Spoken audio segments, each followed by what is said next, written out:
show that 5 minus root 3 is irrational. Show that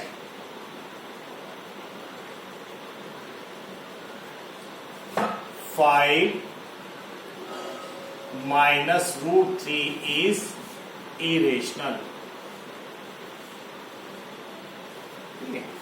अब देखो बेटा यहां पे क्या है, कई बार टीचर स्कूल में क्या करा देते हैं कि रूट 3 को अलग से इरेशनल प्रूफ कराते हैं पहले, और फिर 5 माइनस रूट 3 को इरेशनल प्रूफ करते हैं। लेकिन फाइनल के एग्जाम में क्या होता है बेटा, क्वेश्चन में ऑलरेडी लिखा आता है कि root 3 is an irrational number, कि रूट 3 इरेशनल है, तो आप प्रूफ करो कि 5 माइनस रूट 3 इरेशनल होगा। तो वो जो अपन ने लिखा है वो भी पूरा लिखवाते हैं स्कूल में, पहले पूरा वो लिखो फिर उसके बाद ये लिखो, है ना। तो यहाँ पे फाइनल की चिंता नहीं करना, फाइनल में आपको केवल जो मैं लिखवा रहा हूं वही लिखना है, ठीक है। तो यहां पर भी हम क्या करेंगे बेटा, लॉ ऑफ कंट्राडिक्शन का यूज करने वाले हैं। तो हम ए और बी कौन से ले लेंगे, को प्राइम। हालांकि यहाँ को प्राइम की जरूरत नहीं है, लेकिन हम जानबूझ के लिखेंगे क्योंकि एग्जाम्पल में भी लिखा है, और हम इसलिए भी लिखेंगे कि हमें आदत पड़ जाए, नहीं तो हमें पता नहीं पड़ेगा कि हम उसके लिए लिख रहे हैं कि इसके लिए लिख रहे हैं। तो यहां पर भी हम को प्राइम ले लेंगे, A and B, A and B where B is not equal to 0, और इसको रेशनल मान लेंगे। 5 minus root 3 is equal to A upon B, 5 minus root 3 is equal to A upon B. अब इसमें सिर्फ आपको एक ही चीज याद रखना है क्या याद रखना है कि रूट को आपको एक तरफ रखना है और बाकी सारे टर्म्स दूसरी तरफ ले जाओ, बाकी सारे टर्म्स दूसरी तरफ ले जाओ। तो रूट 3 को अपन इधर उठा लाते हैं क्योंकि नेगेटिव है, नेगेटिव है तो इधर आके पॉजिटिव हो जाएगा, और ए अपॉन बी को इधर ले आते हैं। रूट को हमें एक तरफ ले जाना है, बाकी सबको एक तरफ रखना है। तो 5 minus A upon B is equal to root 3। LCM ले लो, B 5b minus A is equal to root 3। Block नहीं करना है, मैं आपके लिए ब्लॉक कर रहा हूं, बस ये वही है। सो देखो अब क्या लिखेंगे, a and b are integers, और 5 तो इंटीजर है ही, 5b क्या है, इंटीजर है। a और b क्या है, इंटीजर, और 5b क्या है, इंटीजर। तो देखो a and b are integers, so 5b minus a upon b is rational number. ये पूरा क्या होगा, रेशनल, क्योंकि सारे क्या है यहाँ इंटीजर, तो ये नंबर क्या होगा, रेशनल।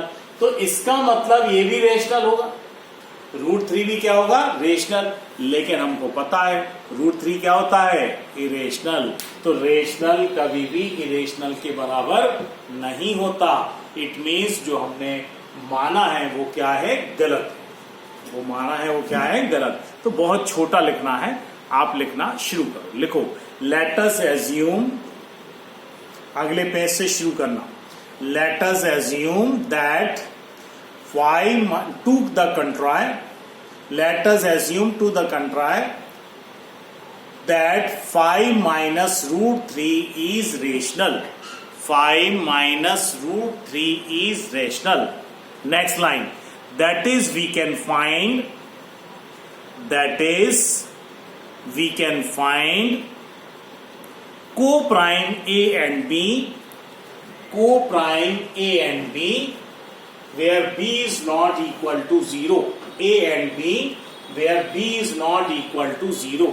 फिर पहली लाइन, दूसरी लाइन, तीसरी लाइन, तीनों लाइन नोट कर लो, फर्स्ट सेकंड थर्ड तीनों लाइन नोट कर लो।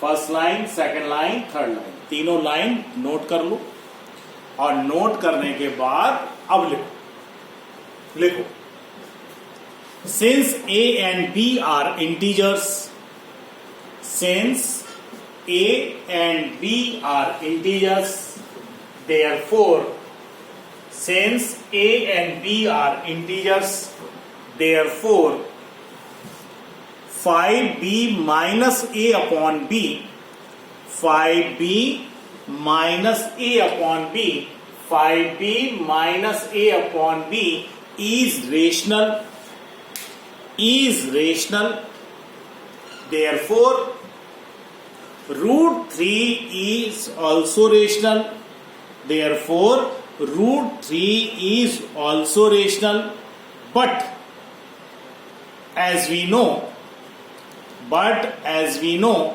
√3 is irrational.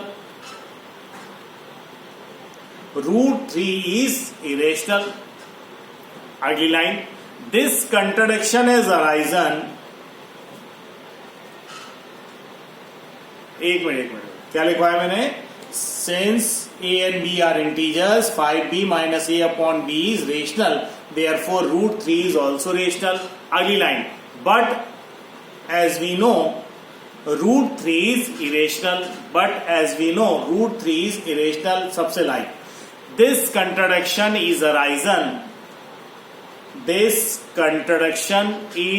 arisen because of our incorrect assumption